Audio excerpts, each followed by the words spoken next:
శ్రీనివాస్ చౌదరి గారు కొత్త ఇసుక పాలసీని నిన్నటి నుంచి మీరు అందుబాటులోకి తెచ్చారు. ఉచితంగా ఇసుక ఇస్తున్నామంటున్నారు. అలాగే ఒకరికి రోజుకి 20 టన్నులు ఇస్తాము. లేబర్ రవాణా ఛార్జీలు భరించాల్సిందే. అలాగే గనుల శాఖకు చెల్లించాల్సిన ఫీజులు కూడా మాఫీ చేయటం, ఆన్లైన్లోనే బుకింగ్ చెల్లింపులు, ఇవన్నీ నిన్న ఒక గైడ్లైన్స్ వచ్చాయి.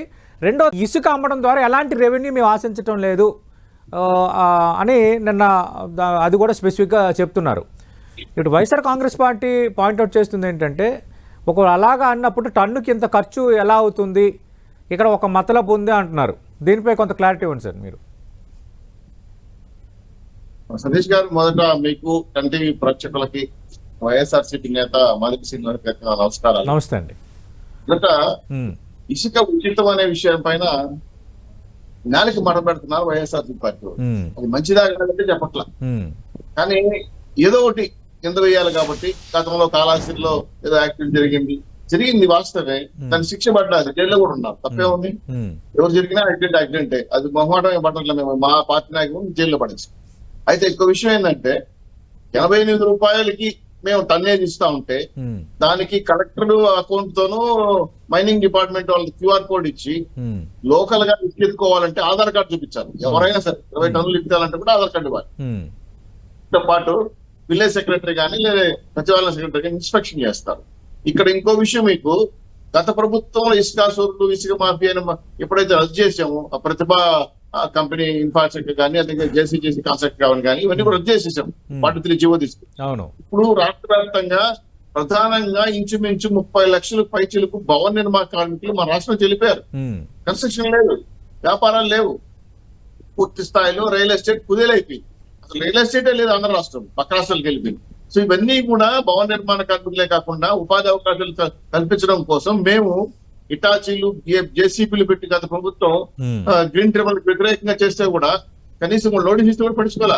మేము ఏమంటున్నాం, వద్దంటున్నాం అండి. ఎందుకంటే వాళ్ళు ఇసుకెత్తి పోయటం వల్ల వాళ్ళకు కాస్త ఉపాధి అవకాశం కలుగుతుంది కదా, తప్పే ఉంది. లేబర్ చేసుకోవడం వల్ల దానివల్ల వాళ్ళకి ఆదాయం పెరుగుతుంది కదా, 10 మంది 10 రూపాయలు తింటారు కదా. కాబట్టి పెద్ద పెద్ద కంపెనీలు ప్రభుత్వ భవనాలు ఇచ్చేయడం తప్ప, అది కూడా కలెక్టర్ అనుమతితో చేసే అనుమతితో తప్ప మెన్షన్ చేయాలి. మేము ఖచ్చితంగా ఈ విధంగా ఇటాచి వాడుతున్నాం లేదా చేసి వాడుతున్నాం అంటే అనుమతి లోకల్ అధికారులు ఆమోదించాలి. లేకపోతే మామూలుగా ఫిల్లింగ్ చేయడానికి లేబర్నే వాడమని చెప్తాం. నిన్న గ్రీన్ ట్రిబ్యునల్ జరిగింది, మేము చూసాము. గివెన్స్ లో చాలా మంది ఆధార్ కార్డు రేషన్ కార్డులు ఇస్తే కూడా వాళ్ళకి ఎంత కావాలి ఇదని స్థానిక ఉన్నటువంటి అధికారులతో మాట్లాడించి అప్పటికప్పుడే మంజూరు చేస్తారు. గతంలో ఏంది, మా రాష్ట్రం నుంచి అంటే మా జిల్లా నుంచి కూడా బెంగళూరు 12 టైర్లు పోవాలంటే, అంటే 20 టన్నులు పోవాలంటే ఒక లారీ ఇట్లా 1,60,000, తమిళనాడు తరలిస్తే 1,20,000. ఇట్లా భారీ ఎత్తున మాఫియా చేసిన గత ప్రభుత్వం. మీకు గమనించారో లేదో, మీకు గత ప్రభుత్వం లెక్క కూడా తీసాం. 20 టన్నుల లారీ 46,000 అమ్మారు ఇక్కడ వైఎస్ఆర్సీపీ కూడా. ఒక ట్రాక్టర్ మట్టి 13,000 అమ్మారు, ఒక ట్రాక్టర్ ఇసుక. ఇది మేము అంటే ఇవ్వట్లేదు కదా. 88 రూపాయలు QR స్క్వేర్లో చేస్తే రిమైనింగ్ ట్రాన్స్పోర్ట్ అంటారు. ట్రాన్స్పోర్ట్ అనేది ఎవరికైనా మామూలుగా ఇస్తారు. అది మనం ఇంటికి తీసుకొని డెలివరీ అవ్వడం ఇసుక ఏ ప్రాంతం నుంచి మాకు దగ్గరగా ఉండొచ్చు, కొంత ఇసుక ఇంకొకరు దూరంగా ఉండొచ్చు. సో దానివల్ల ఏంటంటే ట్రాక్టర్ వ్యవస్థ, వాహన వ్యవస్థలు ఉన్న వాళ్ళు బాగుపడతారు కదా. అది వాళ్ళకి సొంత వాహనాలు ఉంటే హ్యాపీ, లేదంటే లేబర్ తీసుకోవాలి, డీజిల్ పెట్రోల్ పోసుకొని వాళ్ళు ఇసుక. అంటే శ్రీనివాస్ చౌదరి గారు అంటే ఇప్పుడు ఒక వ్యక్తి, ఫర్ ఎగ్జాంపుల్ నేను ఉన్నాను, నాకు 20 టన్నుల ఇసుక నాకు అవసరమా కాదనేది అది ఎవరు రూఢిపరచాలి? అంటే ఒక వ్యక్తి ఒక ఆధార్ కార్డు చూపించి ఈ 20 టన్నుల ఇసుకను తీసుకువెళ్ళి, అలాగే ఇంకా మిగతా వాళ్ళ బంధువులు, తెలిసిన మిత్రులు వీళ్ళందరూ ఆధార్ కార్డు చూపించి 20 టన్నుల ఇసుకను తీసుకువెళ్ళి వాళ్ళు ఒకటి దగ్గర స్టాక్ పెట్టుకొని వాళ్ళు తెర వెనుక మరో వ్యాపారాన్ని స్టార్ట్ చేయడానికి గ్యారంటీ ఏంటి? దీన్ని మానిటరింగ్ చేయడానికి సిస్టమ్ ఎలా ఉంది? మంచి మాట చెప్పారు. నిన్న గ్రీవెన్స్ జరిగింది ఈ విషయం, నేను కూడా ఉన్నాను. నిన్న ఒక 20 టన్నులు అంటే ఎవరు అడగలేదు. అడిగిన వ్యక్తికి ఏం చెప్పారంటే, మీరు ఏం కన్స్ట్రక్షన్ చేస్తారో అర్జీ మీద రాయాలి. దానికి అవసరం 20 టన్నులు తీసేసి ఉండదు, 20 టన్నులు ఒకే రోజు ఎక్కేది ఉండదు. ఎందుకంటే గ్రాడ్యువల్ గా తీసుకుంటారు కాబట్టి వాళ్ళకి అవసరం లేదా లోకల్ సెక్రటరీ కానీ విలేజ్ అసిస్టెంట్ కానీ VRO కానీ ఇన్స్పెక్షన్ చేస్తారు, ఇస్తారు, ఫుల్ ఇన్స్పెక్షన్ చేస్తారు. ఇంకో మాట ఏంటంటే డంపింగ్స్, గతంలో మామిడి తోటలోను చీనీ తోటలోను లేదా పక్క రాష్ట్రాల్లో డంపింగ్ చేసి ఇప్పుడు గుర్తుపట్టాం. అవి కూడా తీసుకుంటున్నాం. ఏంటో ఎక్కడ డంపింగ్ చేయకపో మొత్తం ఇసుకున్నంతా కూడా గవర్నమెంట్ యాడ్లోకి మార్చేస్తుంది, అక్కడ నుంచి తరలిస్తుంది. ఇవి కాకుండా మీరు అన్నట్టు ఇసుక ఇతర రాష్ట్రాలకు కానీ ఇతర ప్రాంతాలకు కానీ ఖచ్చితంగా రసీదు ఉంటుంది, మీరు తరలిస్తా ఉన్నారు. అది ఉంటేనే పర్మిట్ పోలీస్ యాక్షన్ తీసుకుని పట్టుకుంటున్నారు ట్రాక్టర్లు. మొహమాటమే లేదు. ఎందుకంటే ఇసుక మేము ఇచ్చామనుకోండి, ఓకే. ఎవరైతే లోడ్ చేస్తారో ఆ నెంబర్, వాహనం నెంబరు, ఆ డ్రైవర్ లైసెన్స్ 2 జిరాక్స్, అదే ఏమంటారు QR కోడ్ తీసుకుంటాం, అంటే స్కాన్ తీసుకుంటాం. దాంతో వాళ్ళకి చలా ఇచ్చేస్తారు. ఆ చలాన్ని చూపించుకొని ఇంటికి వెళ్ళొచ్చు. చలానా లేదనుకోండి, లేదా ఇతర ప్రాంతాలకు వెళ్తున్న ఖచ్చితంగా పోలీసు యాక్షన్ తీసుకుంటారు, సీజ్ చేస్తారు ట్రాక్టర్లు. ఇక్కడ ఇంకో విషయం కూడా ఉంది. పెద్ద పెద్ద వాహనాలు ఎందుకు వాడాలనుకుంటున్నాం అంటే, ఇప్పటికే ఇసుక మాఫియాతో రాష్ట్రాన్ని ధ్వంసం చేసి గ్రీన్ టెంపుల్ వ్యతిరేకంగా మనం పనిచేయాలి గత ప్రభుత్వం. ఇంకా వర్షాలు వచ్చినా, నీళ్లు వచ్చినా, లేదా ప్రమాదం వచ్చినా ఆ పర్యావరణ పరిస్థితులు కూడా చక్కబెట్టుకోవాలి కదా. ఇప్పుడున్న 46 లక్షల మెట్రిక్ టన్నుల ఇసుక 10 రోజులే సరిపోతుంది సార్. రిమైనింగ్ ఇసుక ఏంటంటే వర్షాకాలం వర్షం పడుతుంది, మా ఏరియాలో పడుతుంది కాబట్టి కొంత వెసులుబాటు వచ్చే అవకాశం ఉంది. ఖచ్చితంగా సార్ దీని ద్వారా రియల్ ఎస్టేట్ రంగం, భవన నిర్మాణ కార్మికులు, ఉపాధి అవకాశం, ట్రాన్స్పోర్ట్ కార్మికులు బాగుపడతారు. ఇది ఒక రకంగా మనం ఆంధ్ర రాష్ట్ర ప్రజలు కూడా ఆనందపడుతున్నారు, స్వాగతించండి. అంతేగాని మాదిరెడ్డి గారు దీనివల్ల అందరికీ ఉపయోగం. ఇసుక ఉచితంగా ఇచ్చి లేబర్ రవాణా ఛార్జీలు భరించాల్సింది అనడంలోనే మతలబు ఉంది, అక్కడే కిటుకుంది. ఇది వైఎస్ఆర్ కాంగ్రెస్ పార్టీ చేస్తున్న ఆరోపణ. సతీష్ గారు పచ్చకళ్ళద్దాలు పెట్టుకున్న ప్రతి ఒక్కటి లోపం కనిపిస్తుంది. ఉచిత ఇసుక తర్వాత ఎవరైతే తీసుకుంటున్నారో వాళ్ళ phone number, Aadhaar card, vehicle number, ఇంటి రేషన్ కార్డు అన్ని తీసుకుంటారు, అడ్రస్ తో సహా. ఒక వ్యక్తి 20 టన్నుల వరకు తీసుకోవచ్చు అంటే 20 టన్నులు ఒకే రోజు ఇవ్వరు కదా. ఇంకోటి ఏంటంటే వాళ్ళ లోడింగ్ అన్లోడింగ్ అనేది సార్, రోజు మీ న్యాయంలో కనీసం లేబర్ బతకకుండా పక్క రాష్ట్రాలకు వెళ్ళిపోయారు. ఇప్పుడు లోడ్ చేయడానికి బట్టలు పెట్టుకుంటే వాడికి 500, 1000 రూపాయలు వస్తుంది కదా, వాళ్ళ కుటుంబం చల్లగా బతుకుతుంది కదా. లేదు ఇటాచీలు, జేసీబీలు వాడుకోవడం వల్ల పర్యావరణానికి నష్టం వస్తుంది కదా. ఇది కూడా గుర్తించుకున్న ట్రాన్స్పోర్ట్ సార్. నేను సార్ డీజిల్ పెట్రోల్ ధరలు మీ పుణ్యాలు ఎడుకో పెరిగిపోయినాయి, ఎవరు ఊరికే డెలివరీ చేయలేదు కదా. సో వాళ్ళ ట్రాక్టర్లు వాళ్ళే పెట్టుకుంటే మాకే అభ్యంతరం. నేను దాంట్లో మతలబు లేదు, మా నాయకులు ఊరు ఎంత కూడా కాదు. ఇక్కడ చాలా క్లియర్ గా జేసీ గారు కానీ, కలెక్టర్ గారు కానీ, ఎంఆర్ఓ గారు క్లియర్ డైరెక్షన్ ఇచ్చారు. ఎక్కడైతే ఇసుక ఎత్తాలనుకుంటున్నారో, ఏ ఇసుక కావాలనుకుంటారో పూర్తిగా ఖచ్చితంగా మెన్షన్ చేయాలి. దీన్ని ఫస్ట్ టైం ఇన్స్పెక్షన్ కూడా చేస్తారు. సో ఎత్తుకోకపోవచ్చు, ఇంతతో పాటు వాళ్ళు ఎంప్లాయీస్ కూడా ప్రభుత్వ అధికారులు కూడా వెళ్తారు. వెళ్ళిన తర్వాత ఇది కరెక్ట్ గా తెచ్చుకున్న తర్వాత 2వ రోడ్డు ఎత్తిస్తారు.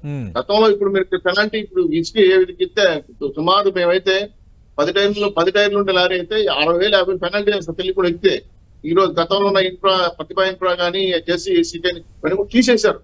ఎవరు ఇంకా ప్రత్యేకంగా దొంగతనంగా కానీ అనుమతి లేకుండా ఇక్కడ ఇసుక రీచులు చేయి కూడా పెట్టకూడదు. గతంలో తెల్ల బంగారుగా చెప్పుకున్న ఇసుకని ఈ విధంగా వేల కోట్ల రూపాయలు ఈ రోజు మైనింగ్ ఆఫీసులో రికార్డు దాకా పెట్టేసారు, పట్టుకుంటా ఉంటే బయటకు వస్తాయి. గతంలో ఇసుక దోపిడీ చేసి 8,000 కోట్ల రూపాయలు సంపాదించారో, ఎక్కడెక్కడ ఏ రీచులు నాశనం చేశారో తెలుస్తుంది కదా. నేను దాంట్లోకి వెళ్ళట్లా. రాష్ట్రంలో ప్రజలు ప్రశాంతంగా ఇల్లు కట్టుకోవాలన్నా, రియల్ ఎస్టేట్ చేసుకోవాలన్నా, లేదా కన్స్ట్రక్షన్ చేసుకోవాలన్నా, విల్లాస్ కట్టుకోవాలన్నా, లేదా అపార్ట్మెంట్ కట్టాలన్నా ఇబ్బందులు పడేవాడు. వేల కోట్ల రూపాయలు పెట్టాలి ఇసుకి. ఇప్పుడు 2 రోజులకు ఫ్రీ కదా. అంటే ఇసుక మొత్తం దోచేశారు, అవినీతి అక్రమాలకు పాల్పడ్డారని ఆరోపించారు.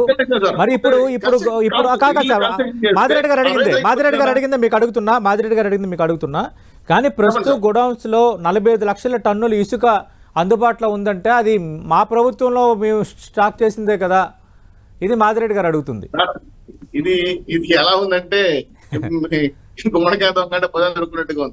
ఆల్రెడీ ఇసుక రీచులు ఉన్నాయి, అవి 15 రోజులకే వస్తాయని చెప్తున్నాం. 46 లక్షల మెట్రిక్ టన్నుల ఇసుక అనేది చాలా తక్కువ. మేజర్ ఇసుక లోడ్ వేశారు, ఇటాచీలు, జేసీబీలు పెట్టి పక్క రాష్ట్రాలను డంపింగ్ చేశారు. తమిళనాడు నేను పట్టుకున్నారు డంపింగ్ యార్డ్ ని. చాలా మంది మామిడి తోటలను, చీని తోటలను తాపెట్టుకున్నారు. సీజ్ చేస్తారు సార్. ఇసుక రాష్ట్రంలో లేకుండా చేయాలని చాలా ప్రయత్నం చేసి భారీ ప్రతి పెద్ద కంపెనీ వాళ్ళు కానీ, జేసీకేసీ కంపెనీలు కానీ ఎందుకు ఇచ్చారు మీరు? ఏం అవసరం ఉంది? దానివల్ల ఏమొచ్చింది మీకు? రాష్ట్రానికి 450 కోట్లు వచ్చిందా? అది మీరు మధ్యమితే ఒక రోజుకి వచ్చేస్తుంది. దానికోసం రియల్ ఎస్టేట్ సంస్థలు కానీ, భవన నిర్మాణ కార్మికులు కానీ పక్క రాష్ట్రాలకు వెళ్లే విధంగా దుర్మార్గం చేశారు కదా. భవన నిర్మాణ కార్మికులు విజయవాడ ప్రాంతంలో ఆత్మహత్య చేసుకున్నారు, పనులు లేకుండా. ఇది మెయిన్. అసంఘటిత కార్మికులు బాగుపడాలి, లేబర్ బాగుపడాలి.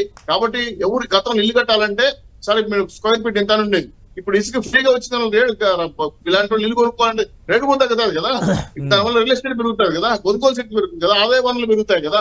మా ఆలోచన దాంతో ఇసుక ఇచ్చాం కానీ గతంలో భారీగా ఏ విధంగా చేయకూడదని ప్రతి ఒక్కరికి ఇసుక అందాలని. అది కూడా మన రాష్ట్రానికి, ఆంధ్రప్రదేశ్ కి పరిమితం. ఇతర రాష్ట్రాలకు వెళ్ళినా కానీ, ఇతర జిల్లాకు వెళ్ళాలన్నా కూడా వెహికల్స్ ఇచ్చేస్తారు, ముందే అనుమతి తీసుకోవాలి. కన్స్ట్రక్షన్ మేము వాడుకుంటున్నాం. అది ఉచితంగా గృహాలకు ఇస్తారు కానీ మళ్ళీ ఇక్కడ విల్లాస్ కట్టాలన్నా, అపార్ట్మెంట్ కట్టాలన్నా మళ్ళీ పర్మిషన్ కోసం మళ్ళీ అప్లై చేయాలి. రాష్ట్ర ఆర్థిక సంపద పెంచడం కాకుండా లేబర్ అంటే కూలి పని చేసుకునే వాళ్ళు కానీ, రోజువారీ కూలి పని చేసుకునే వాళ్ళు కానీ వాళ్ళ జీతాలు మెరుగుపడతాయి అన్న ఆలోచనతో ఫ్రీ చేసాం. స్వాగతించండి. వీలైతే సూచనలు చేయండి, ఇంకా నిర్ణయాత్మక సూచనలు చేసి ఇంకా ఎలాంటి అభిప్రాయం తీసుకొని వచ్చి తప్పుడు జరగకుంటే మేము స్వాగతిస్తాం. అడుగుదాం, అది కూడా మాదిరెడ్డి గారిని అడుగుదాం. మాదిరెడ్డి గారు, అంటే మా హయాంలో ఎలాంటి అవినీతి అక్రమాలు జరగలేదు, అనవసరంగా కోర్టులో కేసులు వేశారు, అనవసరంగా ఆరోపణలు చేశారని మీరు అన్నారు. అయితే మీ ప్రభుత్వ హయాంలోనే దాదాపు మీరు ఏర్పాటు చేసిన స్పెషల్ ఎన్ఫోర్స్మెంట్ బ్యూరో దాదాపు 18,000 కేసుల్ని నమోదు చేసింది. అలాగే 6.36 లక్షల మెట్రిక్ టన్నుల ఇసుకను సీజ్ చేసింది. ఈ కేసులో చాలామందికి శిక్షలు కూడా పడ్డాయి. అంటే అక్రమాలు జరగలేదని ఎలా అంటారు?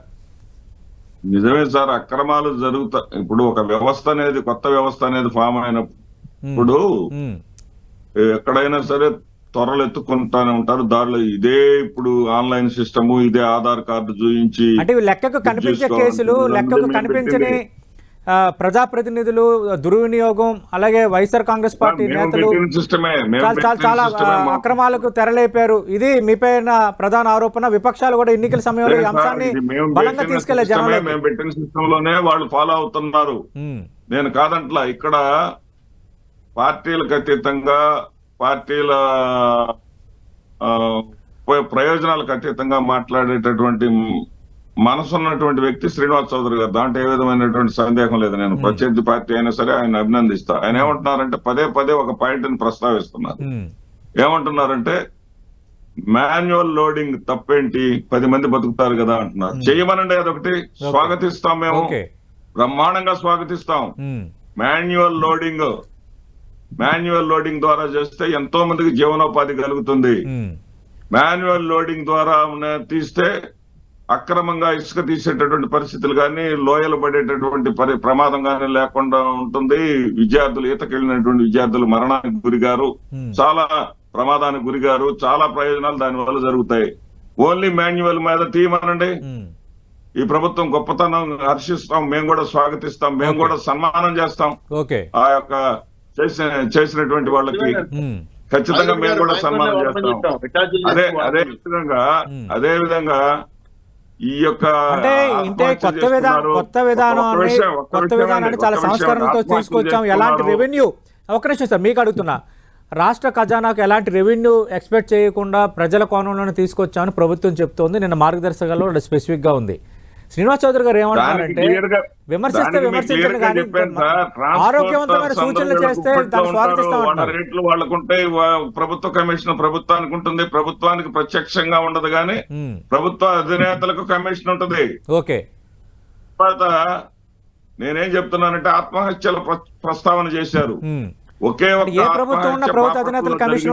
ఒక్క ఆత్మహత్య కూడా ఫేక్ అని చెప్పేసి ఆ కుటుంబ సభ్యులు బయటకు వచ్చి చెప్పారు. భవన నిర్మాణ పనులు లేక కాదు, మా వాడికి కిడ్నీ ప్రాబ్లమే, ఎప్పటి నుంచో సమస్యలు ఉన్నాయని చెప్పేసి ఆ ఈనాడు పేపర్ వాళ్ళని కూడా వాళ్ళు దూషించడం జరిగింది. ఆ పేపర్ వాళ్ళు ఇట్లా వచ్చి చెప్పండి, చెప్తే చంద్రబాబు నాయుడు గారు 4 లక్షల డబ్బులు మీకు ఇస్తామంటే మేము చెప్పామయ్యా, ఆ డబ్బులు ఇచ్చిన వాడు లేదు, వచ్చిన వాడు లేడు అని చెప్పేసి ఆ కుటుంబం వాళ్ళు కూడా బయటకు వచ్చి చెప్పారు. ఎప్పటికీ కూడా అసత్య ప్రచారాలతోటే ఈ పార్టీ అధికారంలోకి వచ్చింది. ఇంకా అసత్య ప్రచారాలను నమ్ముకోవద్దు దయచేసి. మాదిరెడ్డి గారు, మీరు అన్నట్టుగా ఇసుక విధానం విషయంలో ప్రజలు సాటిస్ఫై కాకపోతే మళ్ళీ ప్రజలు ఖచ్చితంగా తిరగబడతారు. కానీ ఇప్పటికైతే ప్రభుత్వం మార్గదర్శకాలు కానీ, ప్రభుత్వం చెప్తున్న ప్రొసీజర్ కానీ ఇవన్నీ కూడా చూస్తుంటే కొంచెం ఆరోగ్యవంతంగానే ఉంది. కానీ మీ అభ్యంతరాలు మీకున్నాయి, విపక్షంగా సలహాలు ఇస్తే స్వాగతిస్తామని శ్రీనివాస్ చౌదరి గారు అంటారు. సతీష్ గారు ఉండాలని కోరుకుందాం. 900 రూపాయలకి టన్ను ఇసుక మేము ఇస్తే దాన్ని ఎందుకు పెంచాల్సి వచ్చింది అనే దాన్ని మర్మం చెప్పమని నేను చెప్తున్నా. ఓకే, అంటే మీరు టన్ను 475 రూపాయలకి ఇచ్చారు. ఇప్పుడు ఇస్తున్న 20 టన్నులే ఒకవేళ మీ లెక్కలో తీసుకుంటే 9,500 రూపాయలు అవుతుంది సార్.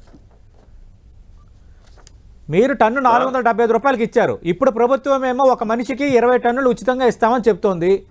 20 టన్నులు ఇంటూ 475 వేస్తే 9,500. కానీ ఇక్కడ ఈ 20 టన్నులు వీళ్ళకి ఉచితంగా వస్తున్నట్టే కదా. కేవలం లేబర్ రవాణా ఛార్జీలే భరించమంటే ఈ విధానం ప్రజలకు మంచిదా చెడ్డదా? ప్రజలకి కొంత ఆర్థిక భారం తగ్గించేదా పెంచేదా?